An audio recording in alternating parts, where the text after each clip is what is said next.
பதவியேற்றதுக்கு பிறகு பொது வெளியில் எதுவும் பேசலை இது வரைக்கும். அதிகாரிகள் கூட்டங்கள், ஆலோசனை கூட்டங்கள்னு அவர் தலைமைச் செயலகத்திலேயே காலையில் போனார்னா ஈவினிங் வரைக்கும் அவர் டைம் போயிடுச்சு. ஃபர்ஸ்ட் டைம் அவர் வெளியே வந்து மக்கள் மத்தியில் பேசியிருக்காரு. அது நிச்சயமாக நேரலையில் தமிழ்நாடு மக்கள் முழுவதும் பார்த்துருப்பாங்க. அதனால தான் அவர் தமிழ்நாட்டு மக்கள் அனைவருக்குமே நன்றி சொன்னார். உங்களுக்காக உண்மையா உழைக்க வந்த உங்க விஜய, உங்க அண்ணனை, உங்க தம்பிய முதலமைச்சரா இல்ல முதல் சேவகனா ஆக்கியிருக்கிறீங்க.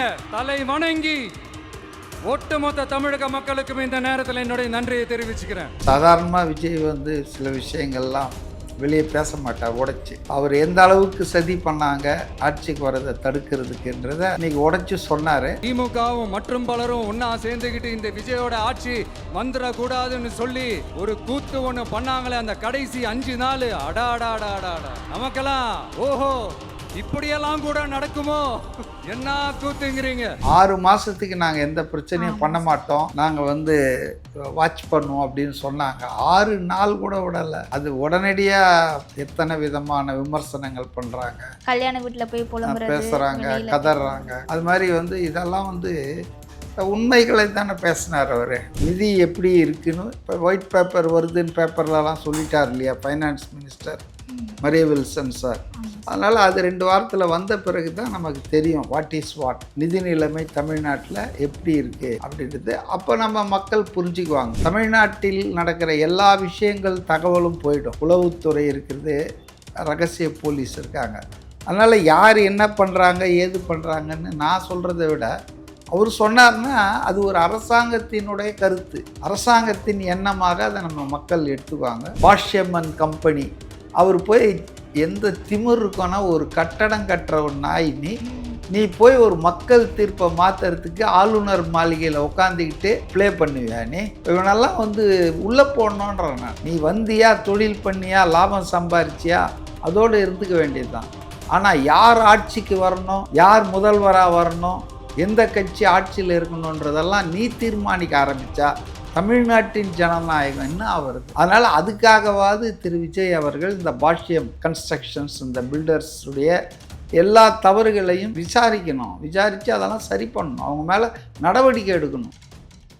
சித்திரை ஒன் மீடியா நேயர்களுக்கு வணக்கம். இன்னைக்கு நம்ம கூட அரசியல் விமர்சகர் மதிவணன் அவர்கள் தான் இணைஞ்சிருக்காரு. வணக்கம் சார். வணக்கம் சார். இப்போ முதலமைச்சர் விஜய் அவர்கள் கடைசியாக பதவி ஏற்கும் போது பேசினாரு, இப்போ திருச்சியில் பேசியிருக்காரு. ஸோ அவருடைய பேச்சு எப்படி இருந்துச்சு, அந்த சார அம்சங்களை பற்றி சொல்லுங்கள். ஆஸ் யூஷுவல் தான், வழக்கம் போல தான் இருந்தது. அதாவது அவர் பதவி ஏற்றதுக்கு பிறகு பொது வெளியில் எதுவும் பேசலை இது வரைக்கும். அதிகாரிகள் கூட்டங்கள், ஆலோசனை கூட்டங்கள்னு அவர் தலைமைச் செயலகத்திலேயே காலையில் போனார்னா ஈவினிங் வரைக்கும் அவர் டைம் போயிடுச்சு. ஃபஸ்ட் டைம் அவர் வெளியே மக்கள் மத்தியில் பேசியிருக்காரு. அது நிச்சயமாக நேரலையில் தமிழ்நாடு மக்கள் முழுவதும் பார்த்துருப்பாங்க. ஸோ அதனால தான் அவர் தமிழ்நாட்டு மக்கள் அனைவருக்குமே நன்றி சொன்னார். Using this opportunity, not only Trichy கிழக்குக்கு மட்டும் இல்லை, 214 தொகுதியிலையும் இருக்கக்கூடிய மக்களுக்கு நன்றி சொன்னார். வழக்கமான ஸ்பீச் தான், கான்ஃபிடென்ஸ் தான், பிரிம்மிங் வித் கான்ஃபிடென்ஸ். ஆனால் அவர் சில விஷயங்கள் அரசல் புரசலாக எங்களை போன்றவர்கள்லாம் நாங்கள் நேர்காணலில் சொல்லிகிட்டு இருந்தோம் இல்லையா, இந்த தேர்தல் முடிவுகளை மாற்றுவதற்கு விஜய் அவர்கள் முதலமைச்சராவதை தடுப்பதற்காக இப்படியெல்லாம் சதி வலைகள் பின்னப்பட்டன, அதிமுக திமுக இணைந்து பாஜகவினுடைய வழிகாட்டுதலில் ரஜினிகாந்த் அவர்கள் மேற்பார்வையில் சதி திட்டத்தை அவரே இன்றைக்கி ஓப்பனாக பேசுனது. அது இப்போ மக்களுக்கு இதுதான் உண்மை நடந்ததுன்றது இப்போ எல்லாருக்கும் தெரிஞ்சிடும். ஏன்னா சாதாரணமாக விஜய் சில விஷயங்கள்லாம் வெளியே பேச மாட்டார். உடைச்சி அவர் எந்த அளவுக்கு சதி பண்ணாங்க ஆட்சிக்கு வரதை தடுக்கிறதுக்குன்றத இன்றைக்கி உடைச்சி சொன்னார். அது மட்டும் இல்லாமல் அதிமுக என்பது தீர்ந்து போன கட்சிட்டார், மற்றும் பலர் அப்படின்னு சொல்லி இவ்வளோ நாளாக சொல்லிகிட்டு இருப்பார். இது தீர்ந்து போன கட்சி, இனிமேல் ஃபைட்டுன்றது இருதுருவமாக மாறிடுச்சு. அது தாவேக்காவுக்கும் திமுகவும் இடையில தான் இனி இருக்கும் அப்படின்ற மாதிரி சொன்னார். அது ஒரு நல்ல விஷயம். அடுத்தது பார்த்திங்கன்னா அவர் மனசில் இந்த ஆதங்கம் அதை வெளிப்படுத்தினார். 6 மாதத்துக்கு நாங்கள் எந்த பிரச்சனையும் பண்ண மாட்டோம், நாங்கள் வந்து வாட்ச் பண்ணுவோம் அப்படின்னு சொன்னாங்க. 6 நாள் கூட விடலை. அது உடனடியாக எத்தனை விதமான விமர்சனங்கள் பண்ணுறாங்க, கல்யாண வீட்டில் போய் புலம்புறது, பேசுகிறாங்க, வெளியில போய் கதறாங்க. அது மாதிரி வந்து இதெல்லாம் வந்து உண்மைகளை தானே பேசினார் அவர். நம்ம எல்லாம் பேசிகிட்டு இருந்தோம், விமர்சகர்கள்லாம் நாங்கள் பேசிகிட்டு இருந்த விஷயத்தை தான் அவர் இன்றைக்கி பொது வெளியில் பேசினார். பட் அவர் பேசும்போது அதுக்கு ஒரு ஆத்தென்டிசிட்டி கிடைக்குது இல்லையா, நம்பகத்தன்மை கிடைக்கும். அது வந்து அவர் வந்து தப்பாக பேச மாட்டார், உண்மை இல்லாததை பேச மாட்டார்னு. அதனால் இன்றைக்கி வந்து அந்த மாதிரி 2-3 விஷயங்கள் வந்து அவர் தெளிவுபடுத்தினார். ஒன்று, மக்கள் அளித்த தீர்ப்பை மாற்றுவதற்கு திமுகவும் அதிமுகவும் கூட சேர்ந்து ஜாயிண்ட்டாக அவங்க எந்த மாதிரி வேலைலாம் சதியெல்லாம் பண்ணாங்க அப்படின்றது. அடுத்தது பார்த்திங்கன்னு சொன்னால், விமர்சனமே பண்ண மாட்டேன் 6 மாதத்துக்குன்னு சொல்லிவிட்டு அவங்களால இருக்க முடியல. காரணம் என்னென்னா, அவங்க பண்ணியிருக்கிற அந்த ஊழல், லஞ்சம், அதெல்லாம் நான் வந்து இது பண்ணிவிடுவேன்னு சொல்லி தான் இது மாதிரி பண்ணுறாங்க அப்படின்னு சொல்லி சொன்னார். அப்புறம் விவசாயிகளுக்கு அந்த கடன் இது பண்ணதை பற்றி அவர் சொன்னார். அந்த மாதிரி இந்த 1 வாரத்தில் 2 வாரத்தில் அவ்வளோதான் செய்ய முடியுது என்னால். நிதி எப்படி இருக்குன்னு இப்போ ஒயிட் பேப்பர் வருதுன்னு பேப்பர்லலாம் சொல்லிட்டார் இல்லையா finance minister Maria Wilson sir. அதனால் அது 2 வாரத்தில் வந்த பிறகு தான் நமக்கு தெரியும் வாட் இஸ் வாட், நிதி நிலைமை தமிழ்நாட்டில் எப்படி இருக்குது அப்படின்றது. அப்போ நம்ம மக்கள் புரிஞ்சுக்குவாங்க. அதே போல் அவர் ரொம்ப தெளிவாக சொன்னார், மதச்சார்பற்ற கொள்கையில் எந்த ஊசலாட்டமும் கிடையாது, மாநில உரிமைகளை விட்டு கொடுப்பது என்ற பேச்சுக்கே இடம் கிடையாது. அதில் அவர் தெளிவாக இருக்கார். அதாவது மோடியை போய் பார்த்துட்டு வந்தார், அதனால் காங்கிரஸ் தலைவர்களை பார்க்கல, அப்படியெல்லாம் நிறைய கதை கட்டினாங்க. அதெல்லாம் அவர் ரொம்ப தெளிவாக இருக்காருங்க. நான் வந்திருக்கிறது இங்கே அரசியலுக்கு மக்களுக்கு நல்லது பண்ணுறதுக்கு தான், லஞ்சம் பண்ணுறதுக்கெல்லாம் அதெல்லாம் லஞ்ச லாவண்யத்தில் பண்ணுறதுக்கு இல்லை. So it was frank speech தான் அது. வழக்கமாக அவர் பேசுகிறது தான். அதை இன்னும் கொஞ்சம் முதலமைச்சர்ன்ற அந்த பவரில் இருந்து அவர் பேசும்போது அதுக்கு ஒரு நம்பகத்தன்மை கிடைக்குது. ஏன்னா அவருக்கு இன்றைக்கி தமிழ்நாட்டில் நடக்கிற எல்லா விஷயங்கள் தகவலும் போயிடும். உளவுத்துறை இருக்கிறது, ரகசிய போலீஸ் இருக்காங்க. அதனால் யார் என்ன பண்ணுறாங்க ஏது பண்ணுறாங்கன்னு நான் சொல்கிறத விட அவர் சொன்னார்னா அது ஒரு அரசாங்கத்தினுடைய கருத்து, அரசாங்கத்தின் எண்ணமாக அதை நம்ம மக்கள் எடுத்துக்குவாங்க. ஸோ அது வந்து இன்றைக்கி அவரே சொன்னது ரொம்ப சந்தோஷமான விஷயந்தான். அதையும் வழக்கம் போல் அப்படியே அமைதியாக கடந்து போகாமல், இந்த இது பெரிய சதி இல்லைங்களா, மக்கள் தீர்ப்பை மாற்றணுன்னு அந்த ஈரம் காயறதுக்கு முன்னாலேயே முயற்சி பண்ணாங்க. அதுக்கு சூப்பர் ஸ்டார் ரஜினிகாந்த் வந்து கதை வசனம் எழுதினார்ன்றதெல்லாம் ரொம்ப அருவருக்கத்தக்க விஷயமாக தான் நான் பார்க்குறேன். மக்கள் தீர்ப்பு கொடுத்துட்டா அது மகேசன் தீர்ப்பு மாறிட்டு 5 வருஷம் நம்ம வந்து என்ன எதுக்காக மக்கள் நம்மளை நிராகரித்தார்கள், ஏன் நம்மளை வந்து இது போல் சட்டசபைக்குள்ளேயே நுழைய விடலை, முதலமைச்சராக வரலான்னு நினச்சவரை சட்டசபைக்குள்ளவே நுழைய விடல இல்லை ஸ்டாலின்னு. அப்போ அதனால் வந்து அதெல்லாம் பார்க்கணும். அதுக்கு வந்து கமிட்டி போட்டு ஆய்வு பண்ணாதீங்க, உங்கள் குடும்பத்திலே போய் பாருங்கன்னாரு. That means due to your family loot, family politics only நீங்கள் தோற்கடிக்கப்பட்டீங்க அப்படின்றது அவர் சொல்லாமல் சொல்லிட்டார். நீங்கள் வெளியே போயெல்லாம் பார்க்காதீங்க, உங்கள் குடும்பத்திலே கேளுங்க. சபரீசன் பல ஆயிரம் கோடி சொத்து சேர்த்துருக்கிறாரு. ரெட் ஜெயிண்ட்டை வச்சுக்கிட்டு உதயநிதி அடித்த லூட்டின்னா இன்றைக்கி போய் பாருங்கள், எந்த தியேட்டர் ஓனரையும் டிஸ்ட்ரிபியூட்டரையும் கேளுங்க, எவ்வளோ ஃப்ரீயாக இருக்காங்க. ஸோ கட்டுப்பாட்டில் எடுக்கிறாங்க. அது வந்து கட்டுமான நிறுவனமாக, பில்டரா, பாஷ்யம்மன் கம்பெனி, அவர் போய் எந்த திமிர் இருக்கோன்னா ஒரு கட்டடம் கட்டுற ஒரு நாய் நீ போய் ஒரு மக்கள் தீர்ப்பை மாற்றுறதுக்கு ஆளுநர் மாளிகையில் உட்காந்துக்கிட்டு ப்ளே பண்ணுவியா நீ? இப்போ இவனெல்லாம் வந்து உள்ளே போடணுன்றேன் நான். இவங்கெல்லாம் எவ்வளோ பேர் கருப்பு பணத்தை வாங்கி வச்சுக்கிட்டு, எனக்கு அமித்ஷாவை தெரியும், ஆட்டுக்குட்டியை தெரியும்னா, தமிழ்நாட்டுக்குள்ளே நீ பண்ணுற இல்லீகல் பிஸ்னஸ் எவ்வளோ பேரை ஏமாற்றியிருக்காங்க தெரியுங்களா அவங்க. அதனால் ஐ திங்க் முதலமைச்சர் விஜய் இந்த கட்டுமான நிறுவனம் பற்றி விசாரிக்கணும், அதனுடைய தில்லு முள்ளு, அதனுடைய இல்லீகல் ஆக்டிவிட்டீஸை பற்றி. ஏன்னா ஜஸ்ட் எதுக்காகன்னா, நாட் பிகாஸ் அவங்க ராஜ்பவனில் உட்காந்துக்கிட்டு அன்னைக்கு வந்து விளையாடினாங்க அப்படின்றதுக்காக இல்லை, அவங்கள பற்றி நிறைய கம்ப்ளைண்ட் இருக்குது. எல்லா சொத்துக்களையும் அவங்க ப்ரைம் ப்ராப்பர்ட்டியை பூரா வாங்கிறது. இப்போ இன்ஃபேக்ட்டு ஒரு ஒரு ஒரு ஸ்டோரி சொல்லுவாங்க. இது ஓபிஎஸ்னுடைய பல 1000 கோடி ரூபாய் அவங்க கையில் கொடுத்து, அவர் இப்போ முதலமைச்சராகவும் இல்லை, எந்த அமைச்சராகவும் இல்லை, அதிகாரத்தில் இல்லைன்னொன்னும் அவர்கிட்ட அப்படியே பார்க்கலாம் அப்படின்ற மாதிரி சொல்லி ஏமாத்திருக்காங்க. அதை வாங்கி கொடுங்கன்னு சொல்லி ஆளுங்கட்சியாக இருக்கிற திமுக கிட்ட அவர் வச்ச ஒரே கண்டிஷன் அதுதானா, வாங்கி தரேன்னு சொல்லியிருக்காங்க. ஏன்னா இவங்க ஆளுங்கட்சியாக இருக்காங்க, தனக்கு ஏதாவது ஒரு பொறுப்பு கிடைக்கும், அப்போ பழையபடி நம்ம பண்ணலான்னு. பட் இன்றைக்கி எல்லாமே போச்சு. ஸோ அந்த பாஷ்யம் பில்டர்ஸ் நிறைய செய்திகள் அவரை பற்றி வந்துட்டுருக்கு. அதை பற்றிலாம் விசாரிக்கணும். ஆனால் இது ரொம்ப அதிக பிரசங்கி தானே இல்லையா? நீ உன் பிஸ்னஸை பண்ணிட்டு போய் எவங்கிட்ட பணத்தை வாங்கி ஏமாத்துறியோ கொடுக்குறியோ அது உன்னுடைய வேலை. ஆனால் you have poked your dirty nose into Tamil Nadu election. அது ரொம்ப தப்பு இல்லையா? அப்போ இதை தெரிஞ்ச பிறகும் அவங்கள வந்து விசாரிக்காமல் அவங்க நடவடிக்கைகளை கண்ட்ரோல் பண்ணலன்னா எதிர்காலத்துலேயும் இவங்க இந்த மாதிரி ஜனநாயக தீர்ப்பை மாற்ற முயற்சி பண்ணுவாங்க. அவங்க என்ன திமுக வேலை செய்கிறாங்களா? இல்லை, ஊழலற்ற ஆட்சி வந்துடக்கூடாது. ஊழலற்ற நிர்வாகம் வந்துடுச்சுன்னா, விஜய் மாதிரி ஆள் வந்துட்டாங்கன்னா தங்க பொழப்பில் மண்ணள்ளி போட்டுருவாங்க.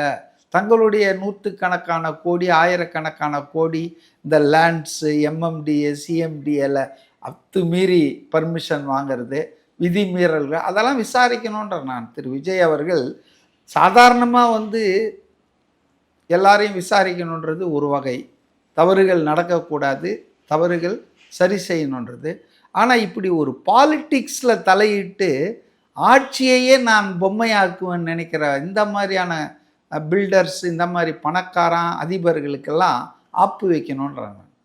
S, they have no business to interfere in the democratic process. நீ வந்தியா, தொழில் பண்ணியா, லாபம் சம்பாரிச்சியா, அதோடு இருந்துக்க வேண்டியது தான். ஆனால் யார் ஆட்சிக்கு வரணும், யார் முதல்வராக வரணும், எந்த கட்சி ஆட்சியில் இருக்கணுன்றதெல்லாம் நீ தீர்மானிக்க ஆரம்பித்தா தமிழ்நாட்டின் ஜனநாயகம் என்ன ஆகிறது? அதனால் அதுக்காகவாது திரு விஜய் அவர்கள் இந்த பாஷ்யம் கன்ஸ்ட்ரக்ஷன்ஸ், இந்த பில்டர்ஸுடைய எல்லா தவறுகளையும் விசாரிக்கணும். விசாரித்து அதெல்லாம் சரி பண்ணணும், அவங்க மேலே நடவடிக்கை எடுக்கணும். மேபி இப்போ அவர்கிட்ட கூட போயிருக்கலாம். அவங்க பணக்காரர்களுடைய ஒரு நல்ல குணம் என்னன்னா, யார் ஆட்சியில் இருக்காங்களோ அவங்கக்கிட்ட போயிடுவாங்க. இந்த ஐஏஎஸ் ஐபிஎஸ் அதிகாரிகள் மாதிரி. நிச்சயமாக வந்து இதெல்லாம் அனுமதிக்கக்கூடாது விஜய். இந்த மாதிரி பணக்காரர்கள், ஆட்சியை மாத்திர நினைக்கிறவங்க, விதிகளை மீறி மக்களை ஏமாற்றுபவர்கள், இந்த மாதிரி ஆட்கள்லாம் கிட்ட சேர்க்கக்கூடாது. சேர்க்க மாட்டார்ன்ற நம்பிக்கை எனக்கு இருக்குது. ஆனால் அவர் சேர்க்க மாட்டார். அவர் கூட இருக்கிற 4-5 பேர் சரிதான் வரணும், என்ன நல்லது தான் அப்படின்னு பக்கத்தில் உட்கார வச்சுட்டாங்கன்னா, நான் யாரை சொல்கிறேன்னு உங்களுக்கு தெரியும்னு நினைக்கிறேன். அதனால் Vijay should be very careful as a chief minister. அவர் இந்த மாதிரியான ஆன்டி சோஷியல் எலிமெண்ட்ஸ் தான். இதெல்லாம் வந்து பணக்காரனாக இருந்தால் பெரிய வசதி படைத்தான், இவன் ஒரு சமூக விரோத செயலை தான் செஞ்சாங்க இந்த தேர்தலுக்கு பிறகு. அதனால் அதில் வந்து கொஞ்சம் உஷாராக எச்சரிக்கையாக இருக்கணுன்றது என்னுடைய அன்பான வேண்டுகோள். ஸோ அதுக்கப்புறம் மக்களுக்கு வந்து நன்றி தெரிவிக்கும் போது கொஞ்சம் கம்மியான ஆதரவு கொடுத்துட்டீங்க, நெக்ஸ்ட் டைம் வந்து ஃபுல் ஆதரவும் கிடைக்கும் நம்புற அப்படின்ற மாதிரி மன அது வந்து இயற்கை தானுங்களா. இப்போ அவருக்கு வந்து 118 120 வந்திருந்ததுன்னு வச்சிங்களேன். இப்போ யாருக்கிட்டேயும் அவர் போய் வந்து வீடு வீடாக போக வேண்டிய அவசியம் இல்லை. புரியுதுங்களா? அதே போல் 2 எம்எல்ஏ வச்சுருக்கிறவங்கெல்லாம் காலையில் ஒரு அறிக்கை விடுறாங்க, சாயந்தரம் ஒரு அறிக்கை விடுறாங்க, இதை மாற்ற வேண்டும், இதை முதல்வர் கவனிக்க வேண்டும்னா என்ன ஒரு அளவு இல்லையா? நீங்கள் அறிக்கை விடக்கூடாதுன்ற. இப் சிபிஐ ஆர் சிபிஎம், காங்கிரஸ் எவ்வளோ அமைதியாக இருக்குது. அவங்க 5 எம்எல்ஏ வச்சுருக்காங்க, வெளியே தெரியுதா? அதுக்காக அவங்க எதுவுமே பேசுறது இல்லைன்னு அர்த்தமா? அதை இன்டர்னலாக பண்ணிக்குவாங்க. ஆனால் இவங்க வந்து மந்திரி சபையிலையும் சேர மாட்டாங்க. இடதுசாரிகள் சிபிஐ சிபிஎம் 4 பேர் மந்திரி பதவியும் வேணான்னுவாங்க. ஆனால் வெளியே நின்றுக்கிட்டு காலையில் ஒரு அறிக்கை, சண்முகம் ஒரு பேட்டி, வீரபாண்டியன் ஒரு அறிக்கைன்னா you are creating a bad picture. இந்த அரசு ஏதோ தப்பு பண்ணுற மாதிரியும், இந்த அரசுக்கு நீங்கள் எச்சரிக்கை கொடுக்குற மாதிரியும், இது வந்து 2 வார அரசு தான் இது.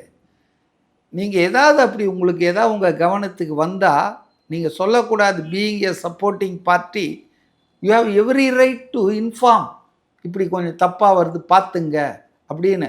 ஆனால் அதை அறிக்கை வெளியிட்டு பொது வெளியில் சொல்கிறது உங்கள் எண்ணம் என்ன? இது விளம்பரப்படுத்துறீங்களா? எங்களால் தான் இந்த ஆட்சி நடக்குது, நாங்கள் பாருங்கள் நாங்கள் ரொம்ப இதுவாக இருக்கோம் அப்படின்ற மாதிரி.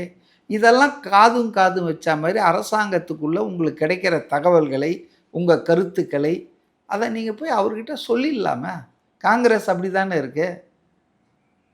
அதே போல் தான் விசிகே வன்னியரசும் he has become a minister, not a VCK office bearer. அவர் பாட்டுன்னு அவர் ப்ரெஸ் கான்ஃபரன்ஸ் நடத்திட்டு இருக்கிறது, அவருடைய கட்சி கொள்கைகள்லாம் பேசக்கூடாது. இது ஒரு கூட்டணி அரசு. அரசாங்கத்துக்கு என்ன முடிவு எடுக்கிறாங்களோ அதை தான் சொல்லணும். உங்கள் துறையில் சார்ந்த முடிவுகள்லாம் பேசலாம், உலகத்தில் இருக்கிற விஷயம்லாம் நீங்கள் பேசிகிட்டு இருக்கக்கூடாது. வன்னிய அரசுக்கும் அனுபவம் இல்லை, அவர் டெலிபரேட்டாக பண்ணுறாரு நான் சொல்ல, இந்த இடதுசாரிகள் பண்ணுற மாதிரி. ஆனால் அவருக்கு அனுபவம் குறைவு இல்லையா? இப்போ தான் ஃபஸ்ட்டு அவர் எம்எல்ஏவாக ஆகியிருக்காருன்னு நினைக்கிறேன். First time MLA has become the minister, கேபினெட்டில் வந்துட்டார்.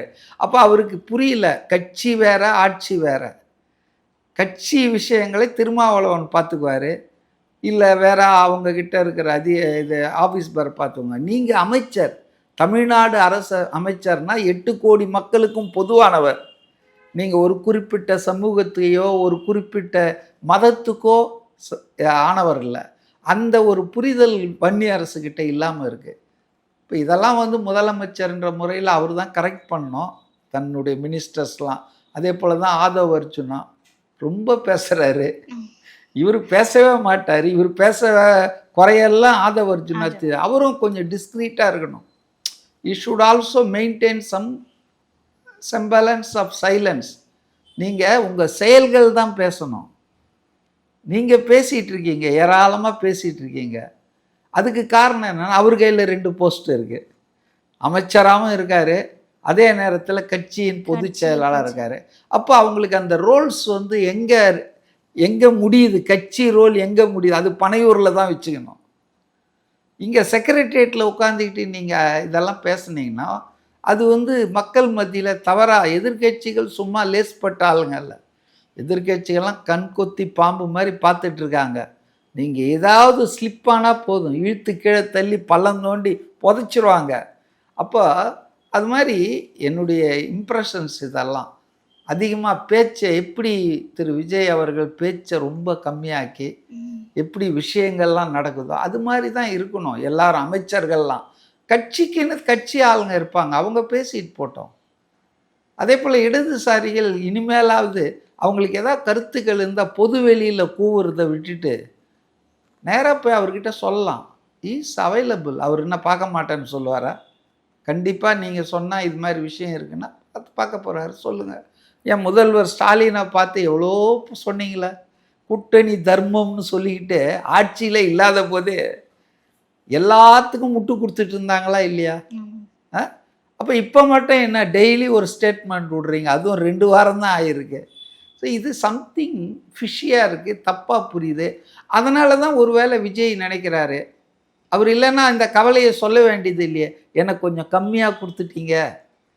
If you have behaved properly, அவருக்கு எந்த அச்சமும் எந்த கவலையும் இல்லாமல் நல்ல ஆட்கள்லாம் இருக்காங்கப்பா, கடைசி வரைக்கும் இருப்பாங்கன்னு இருந்தனா அவர் ஏன் வந்துட்டு இடைத்தேர்தலில் என்ன இங்கே ஆளுங்களை தேர்ந்தெடுங்கன்றார்? இப்போ 5 வரப்போகுது இல்லையா, 5ஓ 6ஓ, நாளைக்கு சிவி சண்முகம், விஜய் பாஸ்கர்லாம் என்ன ஆக போகிறாங்கன்னு தெரியாது.